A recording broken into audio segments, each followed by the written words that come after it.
On dirait leur communauté, et ils vont en parler naturellement. Puis on va regarder à nathalie.fr là, juste pour comparer. Pousser les gens à en parler. La plupart du temps, les influenceuses, elles sont dans leur coin. Il faut collaborer avec d'autres influenceuses. On a 48% de 5 étoiles d'une seule étoile. Ils sont pas trop leaders, hein.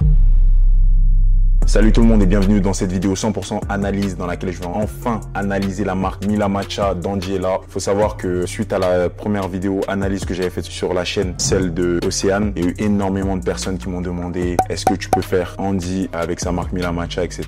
J'ai eu le temps de le faire, je l'ai fait aujourd'hui, donc vraiment restez branchés. L'objectif pour ceux qui sont nouveaux ici, l'objectif ici c'est d'apprendre un maximum avec la création de marque. Moi c'est Monta Online, ça fait bientôt 8 ans que je fais de la création de marque. J'ai connu des succès, des échecs et je partage un maximum mon expérience ici. J'ai d'ailleurs notamment eu la chance de recevoir un des trophées avec mon équipe des 100 000 commandes sur Shopify en novembre 2022. Vous pouvez le voir ici, c'est marqué. Et sur la même marque, on a d'ailleurs dépassé les 500 000 commandes. Et sur Instagram, on documente un peu le parcours. Je vous donne des conseils au quotidien. Donc pour ceux qui veulent aller voir, l'objectif c'est d'atteindre les 1 million de commandes sur cette marque-là. Mais bon, ici, là, on n'est pas là pour parler de moi. L'objectif ici, c'est de faire de l'analyse. L'objectif de cette analyse, c'est quoi? Je t'explique. L'analyse, elle est très simple. Elle a pour objectif, pour toi qui veux lancer une marque plus tard, d'apprendre un maximum de choses et éviter les erreurs. Parce que, en fait, le game dans la création de marque et la création d'entreprise, c'est d'éviter un maximum d'erreurs pour pouvoir justement réussir un maximum. Donc ici, tu es là, tu es au bon endroit pour ça. Donc du coup, on va passer maintenant à l'analyse. Suis bien, prends des notes pour si tu veux. Ceux qui sont pas intéressés par les marques mais qui veulent en savoir plus sur la marque, c'est aussi une bonne opportunité pour vous. Suivez bien et on y va.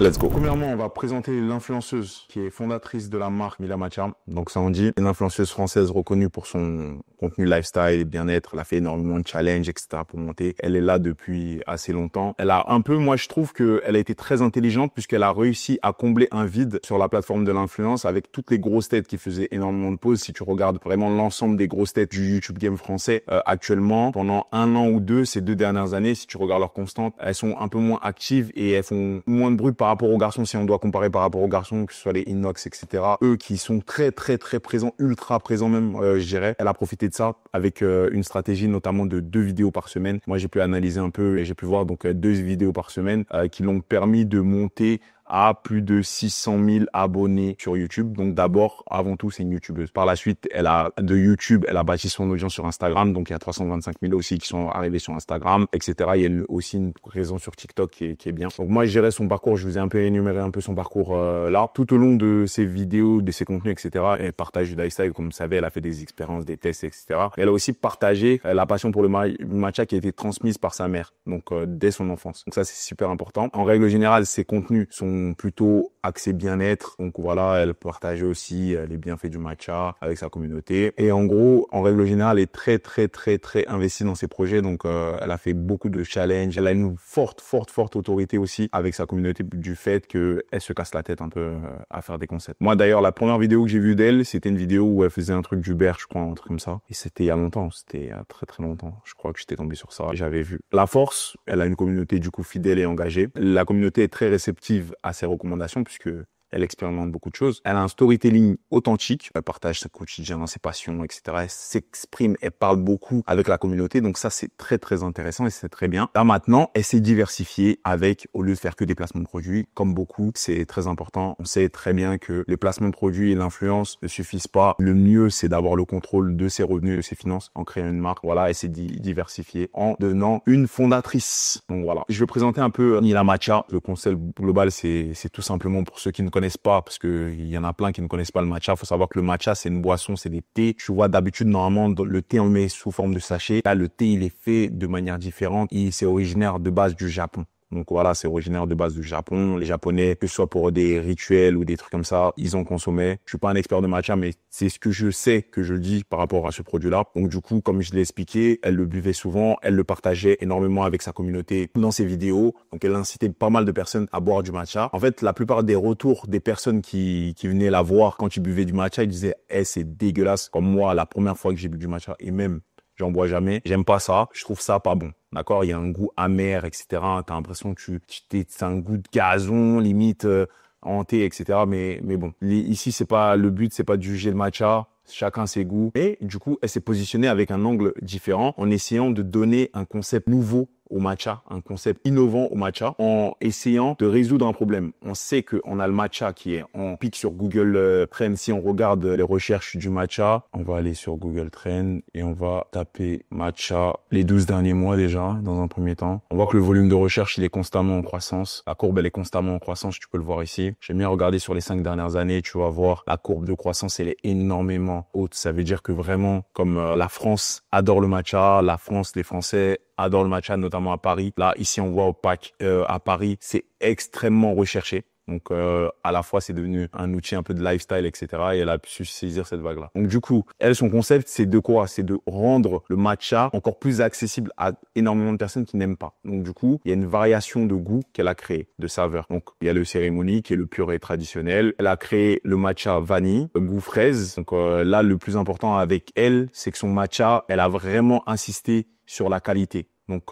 c'est un matcha qui vient 100% du Japon avec l'objectif de ne pas avoir d'amertume. En règle générale, tout le monde dit que les adeptes du matcha, tout le monde dit que le matcha, en règle générale, il n'y a pas d'amertume. Donc, voilà, ça tombe bien. Donc, l'origine du nom, Milia, c'est un peu un rappel avec Anji et matcha, bah, tout simplement la référence au matcha. Au niveau du nom, moi, je trouve qu'il match bien, mais je pense que c'est un nom qui est trop spécifique. Il faut faire attention à ce genre de nom. Quand tu donnes un nom extrêmement spécifique comme ça, bah, imaginons la tendance du matcha, le matcha n'est plus à la mode ou quoi que ce soit. C'est bien parce que ça permet de vraiment cibler et targeter un seul truc. Mais je pense qu'elle aurait pu élargir le nom avec un nom peut-être japonais avec son nom, etc. pour au cas où le matcha se vend moins, ou il y a une sauce sur le matcha, elle pouvait tout simplement bifurquer. Mais après, matcha, c'est pas un nom, c'est genre il y a des gens qui ne connaissent pas le matcha, donc ça peut paraître juste un nom de marque ou un nom de famille, etc. Donc en vrai, ça glisse. Ensuite, la première impression et le potentiel défi, c'est que elle a une identité visuelle très forte, très féminine et minimaliste. Donc, de toute façon, on le verra ça après. Le plus difficile, ça va être entre guillemets vu qu'elle s'adresse à un public là large,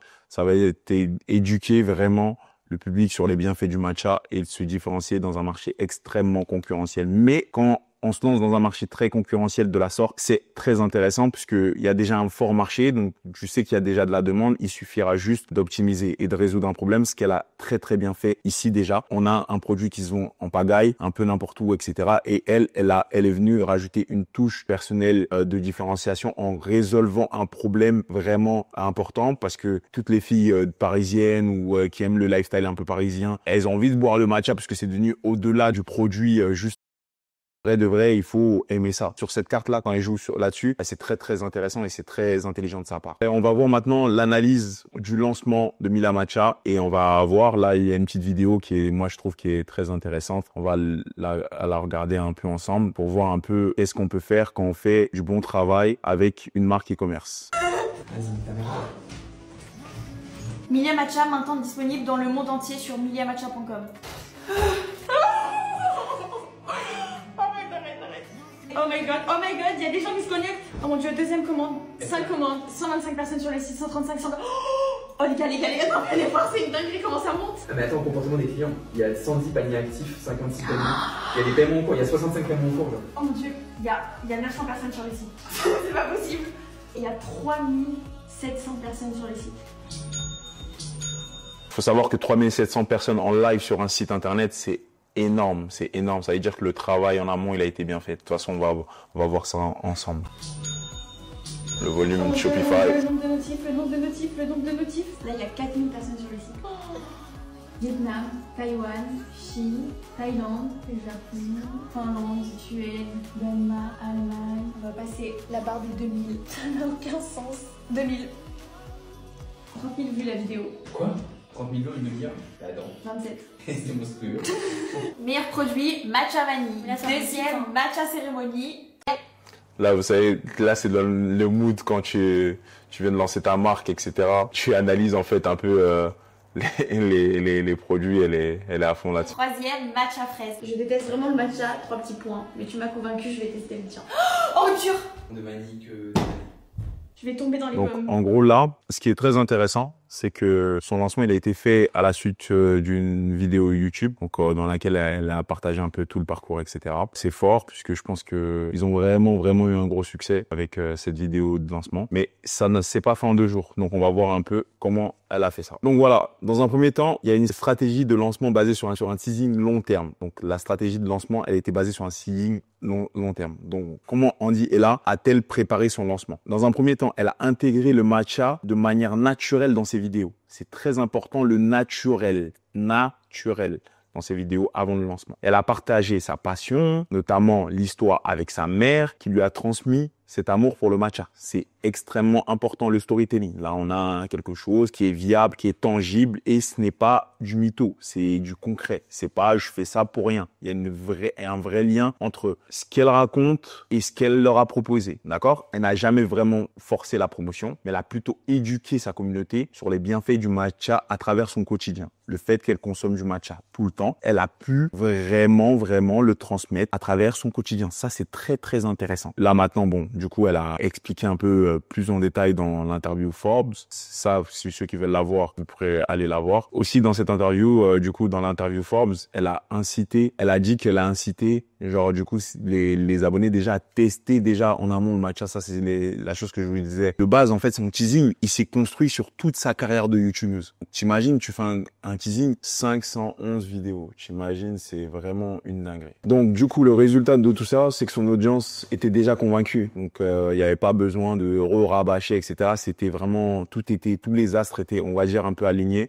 Donc, l'alignement entre l'influenceuse, le produit était vraiment parfait. Aucune dissonance. Donc, le public immédiatement fait confiance. Ils sont pas dans le questionnement. Ils se disent, oui, c'est Andy, le matcha, et c'est évident.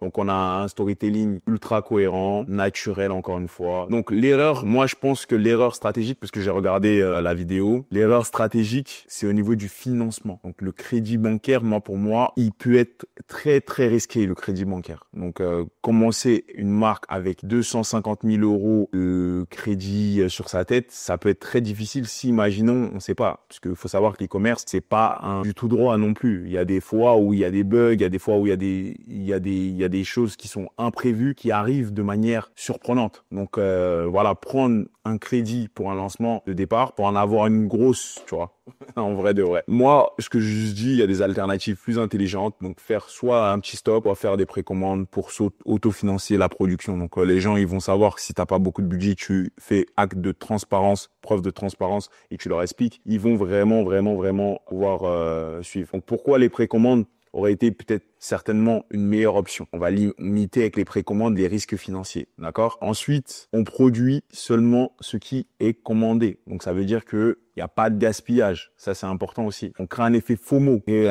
Donc, ça veut dire si elle avait décidé de vendre une petite quantité, je sais pas, je dis n'importe quoi, 1200, 3000, et le lancement, ça aurait été figé. Ça aurait été très bien. Après, je pense qu'elle avait fait sold out et son lancement. Donc, au final, tant mieux. Mais ça aurait pu ne pas être le cas. Ajuster aussi la production en fonction de la demande réelle. Donc, ça nous permet de savoir ça, les précos. Éviter l'endettement initial et sécuriser la trésorerie. C'est très important. Donc, t'imagines, là, tu commences la marque, t'as même pas encore chiffré, à moins de 250K, c'est compliqué. Alors que avec moins de 100K, elle aurait pu commencer à quelque chose de très bien. Après, moi, j'ai pas les coûts de son fournisseur, je ne connais pas tous les coûts qu'elle a pu avoir par rapport au coût du matcha, combien ça lui coûte, etc. Moi, je pense pourquoi maintenant, elle a probablement choisi cette approche de prendre un crédit. Le produit ils viennent du Japon. Donc, le temps de production et d'expédition, ça peut être très long. Elle voulait que les clients, certainement, elle a pensé à l'expérience cliente. Ça, c'est extrêmement important. Elle voulait que les clients reçoivent vite leur commande, juste après le lancement. Donc, c'est bien, puisque ça fait effet boule de neige aussi. Donc, tu profites un peu de la synergie du lancement et ensuite, tu profites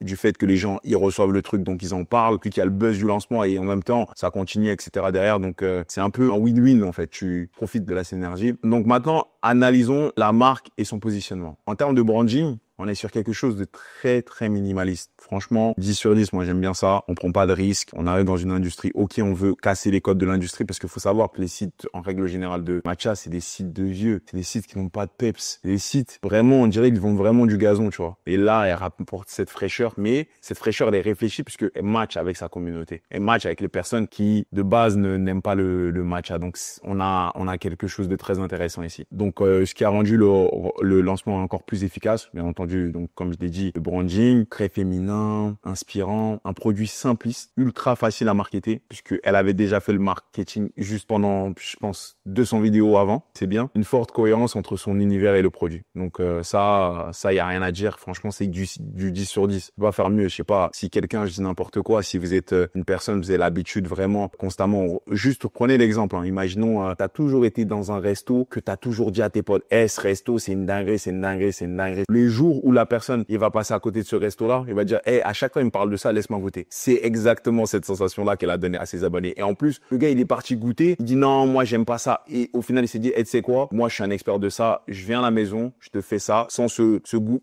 trop sucré, trop salé. Et en gros, elle, c'est un peu l'amertume qu'elle a enlevé. La force de la marque, c'est vraiment l'authenticité. Le fait qu'elle soit transparente sur le fait que c'est produit directement au Japon avec un contrôle de qualité strict, ça impacte aussi. L'innovation, saveur unique comme la vanille, fraise, c'est des choses, c'est très novateur. Et ça parle vraiment directement à sa cible, les gens qui n'aiment pas le matcha. Donc, je pense qu'elle a fait vraiment ce produit-là pour les gens, entre guillemets, qui n'aiment pas le matcha. Enfin, qui ont goûté, qui n'ont pas aimé. Donc, le fait de leur apporter ça, c'est bien. Il y a un engagement social aussi, c'est très intéressant. Il y a une partie des revenus qui sont reversés, donc avec une association. Ça, c'est vraiment bien. Ça augmente encore la valeur ajoutée de la marque. Donc, au-delà du fait qu'on achète du matcha, on fait une belle action, etc. Et ça, je trouve ça très smart. Si elle le fait vraiment, c'est génial. Il y a plein de marques qui font ça, c'est du bullshit, mais je pense pas qu'elle fait ça. Et ceux qui intègrent ça dans leur marque et qui le font vraiment, c'est vraiment top. Faut savoir que c'est pas forcément évident de le faire des fois, que ça baisse un peu le profit et tout. Mais si c'est fait de manière intelligente et c'est bien fait, je trouve que c'est nickel. La faiblesse et les axes d'amélioration. Donc là, quand on va sur le site de Mila Matcha, on voit que il y a l'histoire, etc. Il y a pas mal de choses, etc. Mais c'est très léger. En fait, c'est très léger puisque c'est un produit pour les personnes qui n'aiment pas le matcha. Moi, le site, pour moi, c'est un 9 sur 10. Vraiment, il n'y a rien à dire. C'est épuré, c'est léché, c'est simple, en fait. Déjà, ça, le fait que ça soit simple. Mais si on part sur le fait que les gens qui ne connaissent pas le matcha, il manque pas mal de choses, d'accord? Le fait de les éduquer. Parce qu'il y a beaucoup de personnes qui vont pas savoir comment réellement faire pour que ça soit bon, donc il manque peut-être des détails plus précis. On va voir ça juste après dans les recommandations. Extension de la gamme, donc voilà, proposer des accessoires kits, ça elle le fait, mais du coup elle pourrait en proposer plus avec d'autres styles de mugs. Et il y a pas mal de choses qu'elle fait déjà qui sont très bien, mais elle peut encore en faire plus. Mais bon, ça je chipote un peu, hein. Il faut que j'ai quelque chose à dire puisque le site il est vraiment bien. Les recommandations que je lui fais vraiment, c'est au niveau des contenus éducatifs. Faut savoir que vraiment il y a plein de gens qui vont acheter sur ce site par pulsion parce que c'est elle. En règle générale, si tu fais ça, il faut que derrière ça, tu aies une page dans laquelle tu expliques, tu donnes des détails, comment boire le matcha, comment coupler le matcha, avec quel type de lait, pour ceux qui aiment, qui veulent que ça soit plus sucré, etc. Pour apporter vraiment beaucoup de valeur pour la personne qui découvre ça pour la première fois et qui va se dire, mais attends, je mets avec de l'eau, je mets avec du lait, etc. En règle générale, on parle donc vraiment avoir des recettes, tu sais, avec les textures de goût pour les personnes, pour leur dire, du coup là potentiellement, si t'aimes les trucs plus sucrés, etc. Qu'est-ce que tu pourras ajouter? Je dis n'importe quoi. Tu mets là du lait d'avoine, un peu de sirop d'agave, etc. Peu importe, mais des recettes qui font que la personne qui achète le matcha devient vraiment addict et qui ait cette valeur ajoutée. Aussi, créer des événements en ligne pour engager la communauté et partager des expériences autour du matcha. Donc, en règle générale, elle pourrait faire un channel avec les clientes les plus engagées dans lesquels elle pourrait leur apporter des réductions supplémentaires, des produits gratuits, des trucs qu'elle pourrait faire tester en avant-première, mais vraiment en termes de positionnement et tout, là franchement on est sur du 10 sur 10. Elle s'adresse parfaitement à sa communauté, le storytelling match parfaitement avec le produit, le branding de la marque, l'univers de la marque match parfaitement avec l'audience cible de sa personne, donc son audience c'est 80-90% des filles et le branding il est pensé pour rose, etc. Donc c'est bien. Donc maintenant, analysons un peu le marketing et la scalabilité de cette marque. C'est très important. Donc les points forts actuels, c'est que il y a une forte présence en organique, d'accord? Grâce à sa communauté et son travail qu'elle a fait en amont, 500 vidéos. Je sais pas si c'était 500 au moment où elle a lancé, mais voilà, ça a payé et respect. Et donc, du coup, il y a eu un engagement pour la marque très rapide et sur les réseaux sociaux, il y a eu énormément de bouche à oreille, d'accord? Mais, du coup, on va aller sur SimilarWeb, histoire de voir un peu le trafic. En allant sur le site, on voit qu'on a 38 000 visites mensuelles, ce qui est vraiment léger, hein. Franchement, je vous cache pas. 38 000 visites mensuelles, en règle générale, tu peux doubler, voire tripler ça. Ça va, si c'est en full organique, ça va, mais c'est par rapport, si on compare à d'autres influenceuses, etc., ça reste assez léger. Les sources de trafic, en règle générale, ils viennent de France, d'Algérie, Suisse, Canada, Turquie, en priorité. Énormément de trafic organique direct aussi, c'est du trafic organique. Instagram, YouTube, ça on n'est pas surpris. Donc les risques potentiels de tout ça, c'est que la marque au final, même si je trouve qu'ils ont vraiment essayé, ils ont réussi à faire en sorte que là pour le coup, que la marque Mila Matcha soit, ok, elle existe, on sait que c'est la marque d'Angie, on se détache un peu parce que par exemple quand j'arrive sur son site, j'ai pas vu forcément d'image d'elle. C'est une bonne, c'est comme une mauvaise chose, mais la marque ne dépend pas 100% d'elle, donc ça c'est très intéressant. Ensuite, je suis allé sur Milia. Ok, on va analyser, voir un peu toutes les pubs qu'ils ont fait. Donc ici, on voit qu'ils ont fait qu'une seule pub payante. 3 voyages au Japon à gagner. Pour fêter nos 1 an et pour vous remercier de votre soutien, nous refaisons gagner des tickets d'or comme pour notre lancement. Cette fois-ci, 3 tickets d'or seront mis en jeu et chacun d'entre eux vous fera gagner un voyage au Japon pour 2 personnes. Pour participer, il vous suffit de passer. Donc la pub en tout cas sur Instagram et Facebook, très peu. Donc et en plus la pub elle a été faite que sur Instagram, qui est très intelligent. Ensuite, là je vais aller voir sur TikTok Ads Librairie. On va voir s'ils ont fait des ads. Là, je vois pas mal de pubs sur TikTok. Enfin, déjà, je vois plus de pubs sur TikTok. C'est juste des gens qui ont fait de la pub pour gagner de la visibilité sur TikTok, ou c'est des pubs Spark Ads. Pour ceux qui savent pas, les Spark Ads, quand une marque elle paye un influenceur ou un micro-influenceur pour se positionner et faire de la promotion, on va dire de type assez un peu beaucoup plus naturel qu'une pub normale. C'est ça une Spark Ads. Malheureusement, c'est principalement que des vidéos qui ont été payées pour, je pense en tout cas, parce que vu il y a pas de lien, etc. C'est principalement que des vidéos qui ont été payées par les abonnés pour faire plus de vues tout simplement. Donc voilà, ouais, en termes de marketing, comme je l'ai dit, il y a une vraie absence de marketing et de campagne payante. Donc ça peut freiner vraiment l'acquisition de nouveaux clients en dehors de la communauté existante. Il faut savoir que même si tu as une communauté, il faut toujours essayer de vendre au-delà de cette communauté, parce que avoir une communauté on va dire là, grosso modo 1 million de personnes, d'un moment ça suffit pas. D'autant plus que j'ai vu la vidéo sur Forbes. Andy est là, bonjour. Bonjour. Alors vous êtes fondatrice de Milia Matcha, mais aussi youtubeuse. Dans laquelle ils parlaient de leur ambition et leur envie de vraiment tout exploser, tout éclater sur le marché. Ils se positionnaient, ils s'auto-proclamaient entre guillemets numéro 1. Moi, j'ai pas analysé pour savoir qui est le numéro 1, qui n'est pas le numéro 1. Mais si je vais déjà sur SimilarWeb, sur le matcha, déjà, il y a un concurrent, voilà, Natae.fr, qui fait plus de visites. Après, je sais pas c'est qui ça. Attends, on va regarder. Ouais, ils font plus de visites que Mila Matcha, mais je pense que, attends, on va regarder un peu. Il y a un vrai gap. Ok, on va regarder à Natae.fr, là. Juste pour comparer, puisque j'ai vu qu'ils parlaient d'être numéro 1. 145 000, taux de rebond 56%, c'est un bon site. Ok, YouTube, ok, c'est pas bon. Ils font plus de visites, tout simplement. Juste, je vais regarder s'ils ont des ads. Ok, du coup la différence elle est là. Donc déjà tout de suite on voit la différence. Natae, ça débite en ads. J'ai même pas eu besoin de chercher trop longtemps. Il y a des ads de partout. Je peux même savoir à peu près les impressions qui ont été dépensées sur les ads. Là, cette marque elle doit dépenser pas mal avec l'image qu'elle a, très française, etc. Ça peut toucher un plus large public, même vendre à des gens un peu plus vieux. Donc déjà, en tant que leader, ils sont pas trop leaders, hein. Mais bon, de toute façon, l'objectif, c'est d'analyser et de voir. Donc voilà. La solution ici à apporter, c'est de développer une stratégie multicanal. Donc tu peux pas rester. J'ai dit encore pour pas mal de marques, je l'ai dit pour Hôtel Marfouf aussi. Il est archi important que vous mettiez aux publicités. C'est la guerre. Coca-Cola, ils font des publicités. Toutes les grosses marques font des publicités. Et c'est pas une honte. N'ayez pas honte de faire de la publicité. C'est pas parce que t'es une influenceuse des autres vendent full organique que toi tu peux pas réinvestir tes bénéfices pour faire de la publicité. Même si t'as moins de marge potentiellement, mais t'auras toujours un meilleur retour que si tu n'en fais pas, parce que t'as une autorité et il y a des personnes qui ont oublié même ta marque dans ton audience, hein. Oubliez que tu peux retargeter constamment, et c'est sur ces points-là en fait que vous devez vous faire accompagner avec des gens qui ont déjà eu l'habitude de ça, des gens qui n'étaient pas forcément des stars et qui ont réussi ou des personnalités et qui ont réussi à développer des marques à des très hauts chiffres. Donc il faut se faire accompagner sur ces trucs-là. Donc moi je pense aussi il est très important de mettre un programme d'ambassadeur pour élargir et toucher des nouvelles audiences. La plupart des gens que je vois en France, ils mettent pas de programme d'ambassadeur. Donc ils vendent, on dirait leur communauté et ils vont en parler naturellement. Non, poussez les gens à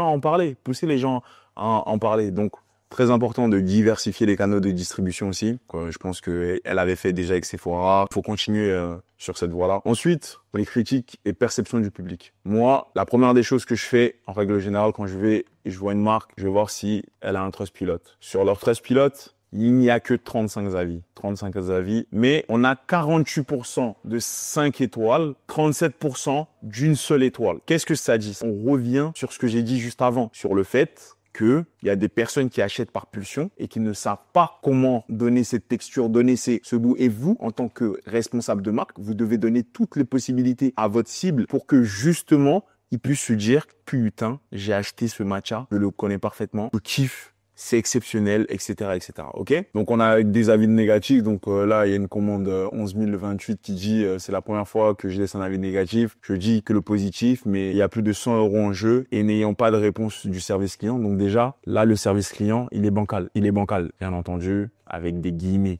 Parce qu'il y a aussi des clients relous. Catastrophe. Madame a payé un article sur Forbes. Bon, ça peut être une haters. Je calcule même pas cet avis. Qui peut se payer des produits aussi? Qui peut payer des produits aussi honteux? Surtout quand on est étudiant, d'autant plus qu'un a. Ça, c'est un truc des haters. Ça, je calcule pas. Quelle arnaque hors de prix pour un pot ridicule, petit, emballage nul. Tout est fait pour les réseaux sociaux avec beaucoup de poudreux aux yeux d'influenceuses vendeuses. Ne faites pas avoir. Mais elle a même pas acheté. Ça, par contre, voilà, elle a beaucoup de rageux, hein. Je pense qu'elle a beaucoup de rageux. Je pense que depuis que elle a fait l'article Forbes, ça a double au tranchant quand tu fais du PR comme ça. Parce que je vois qu'elle a fait beaucoup de relations presse. C'est bien, hein, mais il faut faire attention parce que ça a double tranchant. Les gens, ils aiment pas, tu vois, 3 millions, c'est petit encore en termes de chiffre d'affaires. Et les gens, ils aiment pas voir que t'exposes, entre guillemets, tes chiffres, sachant que c'est encore au tout début. C'est une genèse encore. L'entreprise, c'est un bébé. Arrête de te faire de l'argent et beaucoup. Arrête de faire de l'argent beaucoup sur notre dos. J'arrête d'acheter ta marque. J'ai essayé rien d'extraordinaire et ça coûte trop cher. T'as beau c'est de la frustration. Donc, en fait, le fait qu'elle en parle et qu'elle donne ses chiffres, etc., ça a frustré énormément de personnes. Moi, je trouve que c'est bien de l'avoir fait. La relation presse, c'est bien d'en abuser, je pense, quand tu arrives à un certain niveau où tu as fidélisé déjà les gens. Parce que là, en fait, regardez, c'est un peu, je pense que limite, les gens, ils se disent, limite, regardez, on l'a rendu grave riche, mais sauf qu'ils savent pas que c'est 3 millions de chiffre d'affaires et que t'as pas pris 3 millions sur ton compte. Mais pour les gens, t'as pris 3 millions sur ton compte et ça les rend fous. Faut faire vraiment attention à quand on partage ces chiffres et à bien expliquer surtout. Malheureusement, il y a beaucoup de gens qui captent pas, mais il y a beaucoup d'avis positifs aussi, hein. Il y a le matcha fraise est très bon, Mila Matcha est une très bonne marque. Il y a pas mal d'avis positifs, mais c'est du 50-50. Et je pense qu'elle a dû voir énormément d'avis négatifs se venir quand elle a commencé à parler de chiffres et d'argent. Donc faire attention à ça. Il y a les critiques aussi sur TikTok. Bon, on va pas faire toutes les critiques de TikTok, mais moi, j'avais un peu regardé. Il y avait des gens qui étaient très contents et il y avait d'autres qui étaient moins contents, mais en règle générale, les gens sur TikTok sont pas méchants. Il y avait des critiques constructives par rapport au fait qu'il y en avait qui sentaient pas trop le goût du matcha, enfin, de la vanille, etc. Mais ça, c'est normal. C'est ce que j'ai dit juste avant. Je leur avais pas expliqué exactement comment bien faire les recettes, etc.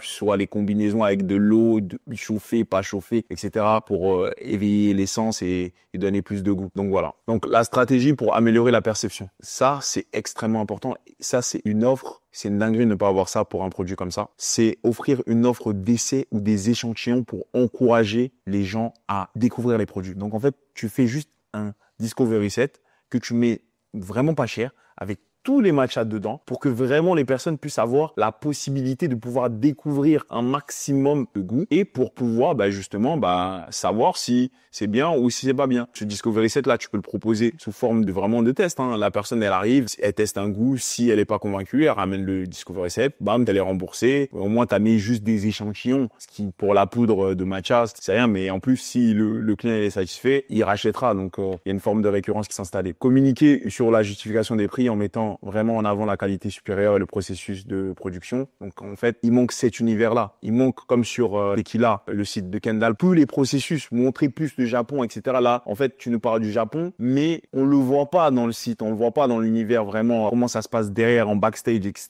C'est extrêmement important. Si on veut vraiment s'assurer de la viabilité des produits, etc. Donc ça, elle l'a fait déjà, mais c'est bien de rappeler. Avoir encore plus de pop-up, de boutiques physiques, de temps en temps, des pop-up pour que les gens puissent venir vraiment avec cette dégustation gratuite ou cette dégustation payante sous forme de café, etc., pour que les gens puissent vraiment redécouvrir le matcha avec des experts qui leur expliquent, etc. Ça peut être un angle vraiment bien. Ensuite, le numéro 7, moi, la scalabilité et les extensions potentielles. Moi, ce que je vois vraiment sur les axes pour scaler et maximiser l'expansion de Mila Matcha, c'est augmenter la présence sur les multicanaux marketing. Ça, il n'y a rien à dire là-dessus. Développer une stratégie d'acquisition basée sur les ads. Ça, c'est indispensable si tu veux tenir maintenant. Devenir vraiment numéro 1, c'est obligé. Ne pas uniquement compter sur du trafic organique, même si tu fais énormément de profit. Les deux font la paire. C'est parfait d'avoir les deux. C'est vraiment parfait d'avoir les deux parce que tu vas jamais manquer un client qui viendra en organique sur ton site avec des ads derrière. Ne pas uniquement miser sur la publicité pour capter une audience hors de la communauté. Ça, c'est un peu ce que je vais dire. Tu peux exploiter vraiment des plateformes comme Amazon ou d'autres marketplaces pour toucher vraiment un plus large public. Ok? Donc là, avec ça, la marque elle pourra passer vraiment de 3 millions de chiffre d'affaires à faire actuellement en organique, ce qui est énorme en organique, à vraiment devenir une vraie marque qui fait plus de 10 millions par an assez facilement. Deuxième point qui est super important, la réassurance des clients et les feedbacks communautaires. Ça, c'est extrêmement important. Donc, le problème actuel, ils ont 3,1 sur Trustpilot. Moi, je dirais pas que c'est représentatif de la marque et de la qualité des produits, mais il y a pas mal de petites étapes à mettre en place pour changer ça. Dans un premier temps, c'est de demander des avis à des clients après chaque achat. Ça, c'est super important par email ou par SMS. Donc, il y a énormément de personnes à qui tu dois demander vraiment les avis. Genre, tu leur demandes des avis clients, c'est important. Ensuite, mettre en place des incitations. Donc, du coup, par exemple, tu peux leur donner des codes promo supplémentaires ou dire que potentiellement les avis ils seront repost sur ton profil. L'objectif dans tous les cas, si le client n'est pas content, il va mettre un avis négatif. Donc c'est à double tranchant, mais tu auras plus, forcément, je pense que si la marque elle est vraiment bonne, tu auras plus d'avis positifs que négatifs. C'est très important. Ah oui, ça c'est vrai que je l'ai pas relevé. En plus, il l'avait noté, mais je l'ai pas relevé. Il n'y a aucune réponse aux avis négatifs. Donc, pour améliorer ça, pour améliorer la perception, il faut répondre aux avis négatifs sur le compte Trustpilot pour justement améliorer l'image de la marque. C'est très important aussi de créer des contenus basés sur les retours des clients avec des UGC, etc. Donc voilà. L'objectif ici, c'est d'atteindre 4,5 ou 4,3 sur Trustpilot. Donc, ce qui permettrait de booster la réassurance de la marque. Ok. Ensuite, ça c'est très important pour une marque d'influenceurs, utiliser d'autres influenceurs. Pourquoi? En gros, moi ce que j'ai remarqué, tous les influenceurs de France, il y a juste les malins. Tu vois, les malins qui font genre un peu les hypocrites. Ah tiens ma belle, viens, je t'invite dans une vidéo, etc. On va tester nos produits beauté, etc. C'est juste eux, ils sont malins. Ils manipulent un peu. La plupart du temps, les influenceuses, elles sont dans leur coin. Il faut collaborer avec d'autres influenceuses spécialisés dans le bien-être, etc. Tu vas leur donner de la... En fait, là, le truc qu'il faut se dire, qu'il y a des influenceurs qui ont 20 000, 10 000, 30 000, 40 000, 100 000, qui sont peut-être juste en dessous, mais ils ont des audiences qui sont différentes, légèrement différentes des tiennes. Donc, en fait, faire des collaborations avec eux, leur envoyer des peer box, etc. Ça va être un truc qui va faire un effet boule de neige, un effet boom sur la marque qui peut vraiment doubler le chiffre d'affaires. Créer aussi des campagnes avec des micro-influenceurs qui sont pas forcément dans cet univers-là, vu que là, on a un produit qui est entre guillemets assez large, mais elle peut s'adresser avec des influenceuses lifestyle qui pourraient permettre de vraiment élargir la portée. Donc voilà, ça c'est important. Il faut s'inspirer.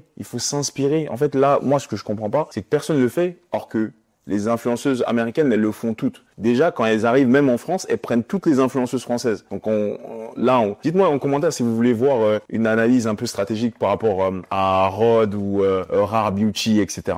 Donc ou même Skims. Dites-moi en commentaire celle que vous voulez voir par rapport à ça. Mais eux, ce qu'ils font, en règle générale, ils arrivent, ils sont en mode, on est tous ensemble. Ils vont faire des photos avec tous les influenceurs du monde. Ils vont faire des events avec tous les influenceurs du monde. Leur objectif, c'est vraiment de créer cet effet boule de neige. Ils savent qu'ils ont de la force, mais ils n'auront jamais autant de force sur la communauté X ou Y d'une certaine personne. Donc, ils préfèrent donner le pouvoir à ces personnes-là pour que ces personnes-là puissent taper fort dans leur communauté et récupérer l'autorité de ces personnes-là pour vendre encore davantage. D'accord? Donc, l'objectif ici, c'est de multiplier la résonance de la marque en détachant progressivement uniquement l'image de Angie. Ok? C'est super important, ça. 4, c'est un truc que j'ai pas vu. Et là, j'ai attrapé ma tête. C'est un système d'abonnement. Quand tu as un produit qui se finit comme ça, il faut que tu crées de la récurrence. Le problème actuel, c'est qu'on n'a vraiment pas d'abonnement alors que le produit est consommable et récurrent. Donc voilà, elle aurait pu créer une offre d'abonnement flexible, soit sur 3 mois ou 6 mois. D'accord? Proposer un tarif préférentiel pour les abonnés. Donc, ça veut dire que dès qu'une personne a choisi l'abonnement, les prix sont réduits. D'accord? Par rapport à un achat one shot. Donc, miser sur la fidélisation des clients avec ce programme. Je sais pas, j'ai n'importe quoi, Matcha Club ou les trucs où elle pourra faire des événements privés, etc. Le fait de faire ça, ça va augmenter la valeur de flux de l'entreprise. Et s'ils veulent, vu que je pense qu'ils aiment bien ce truc de levée de fonds, etc., je pense que ça peut vraiment leur faire passer dans une autre dimension. Mettre en avant abonnement sur le site et qu'on arrive sur la page produit. Il y a plusieurs marques qui font ça. Quelle marque qui fait ça? Hero Cosmetics qui font ça, par exemple. Vous allez voir. Attendez, je vais vous montrer. On y est, on va sur les patchs. Non, ceux-là, ils le font pas. Attends, sur ceux-là, ils le font pas. Voilà. Ici, on est sur l'abonnement une fois et l'abonnement avec livraison gratuite et 20% de réduction ici. T'achètes un set. C'est plus cher et voilà, ça c'est typiquement un truc qui aurait pu être intégré sur Mila Matcha. Donc voilà le matcha ici, on a 2 prix. Là on est sur 137 dirhams, je sais pas en euros ça fait combien ça doit faire. Voilà, et avec un abonnement, ça leur revenait moins cher, d'accord? L'objectif de ça, c'est vraiment de créer des revenus stables parce que on sait jamais. D'accord? Les leçons à tirer ici de cette étude de cas. Donc pourquoi Mila Matcha est un excellent étude de cas. Donc c'est un business simple, ultra performant quand même, monoproduit, donc avec des accessoires complémentaires. Donc on a un branding solide et un marché extrêmement porteur avec voilà bien-être, santé, etc. Elle a réellement réussi à s'adresser vraiment à son audience. Elle a réellement réussi à marketer parfaitement et à trouver ce produit qui fit parfaitement avec son image, avec ce qu'elle raconte en termes d'histoire dans ses vidéos. Donc voilà, pour moi, vraiment, je dirais, c'est du 7 sur 10 actuellement en tant que marque parce qu'il y a énormément de choses à faire. Là, vraiment, si je récupère une marque comme ça, moi, je pense que je peux vraiment aller très très loin et même je pense que tous ceux qui vont lancer des marques de ce style-là, très simplistes, très minimalistes, avec un fort potentiel organique, etc. Tout le monde n'est pas Andy, hein, bien entendu, mais il y a énormément de choses à faire avec ce genre de marque. Donc ce qu'elle doit mettre en place, c'est vraiment la publicité. Donc ne faites pas de marque sans publicité. C'est vraiment l'organique et je vous dirais la même chose, ne faites pas de marque sans organique aussi. Donc faites les deux, c'est super important. Là, il y a l'amélioration du Trustpilot à mettre en place. La perception des clients, c'est très important. Les gens, quand ils tapent sur Internet, même s'il y a des commentaires de haters, répondez-leur pour vraiment vous dire quel est votre numéro de commande pour leur faire passer, entre guillemets, un peu pour des cons, pour éviter d'avoir ce truc de haters. Et vraiment lancer le système d'abonnement pour stabiliser la trésorerie. Si tu lances vraiment un système d'abonnement avec ta marque, les choses changent. T'as des revenus récurrents, t'es beaucoup plus confiant, t'es beaucoup plus stable, etc. Donc voilà. C'est l'analyse de Mila Matcha.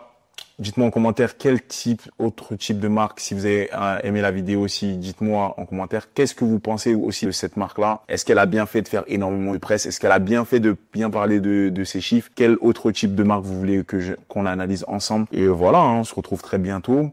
Ceux qui sont intéressés pour la création de marque, venez sur Instagram, posez des questions, etc. Très prochainement, je vais dropper aussi un accompagnement, mais ça sera vraiment pour très peu de personnes. Donc voilà, restez branchés aussi par rapport à ça. Très prochainement, ça va bientôt arriver. Et on se retrouve très vite pour une prochaine vidéo. Salut les gars.